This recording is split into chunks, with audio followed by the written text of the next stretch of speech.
Let's eat yarn. Mango for lunch. Ito na po yung ating ginisang mga ingredients with isda, no? Sarap na, mabango na, at saka yung tanglad. So, andyan na po yung mga isda. Yung pinaritong isda at lalagyan natin yung munggo. So, diba guys, masarap na yan.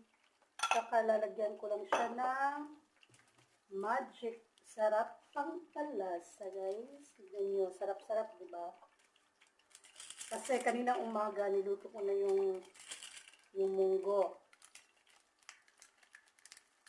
Sa Bisaya, gilataan na po ang munggos. Kaya malambot na po yung munggo natin. At atin lang i-boil. At lalagyan ko na lang siya ng magic sarap at kunting paminta powder. Okay, hintayin natin siyang mag-boil. Yan lang ang ulam natin. Dalawa lang naman kaming kakain. Kaya konti lang po ang aking ginawa na para sa aming pananghalian. So, hintayin lang natin guys na siya ay mag-boil. No? So, luto na rin yung ating pinaritong isda. Pritong isda. Kunin na natin si isda. So, hintayin lang natin siya guys na mag-boil. Luto na yan kasi I need to study pa my Finnish language.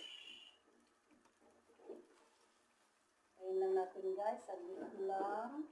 Luto na ganyan. Okay. Ayan. Bukal-bukal na siya guys, no? Tagal naman. I'm hungry now. It's 11 a.m. pala dito guys sa Pilipinas, sa Cagayan de Oro City. It's very mainit po.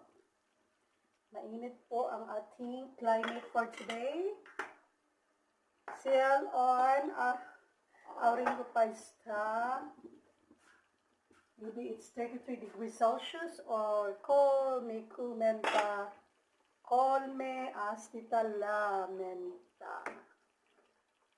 So, ayan na po guys. Thank you for watching. Yan. Bukal na guys. Bukal din siya guys. Okay. Thank you.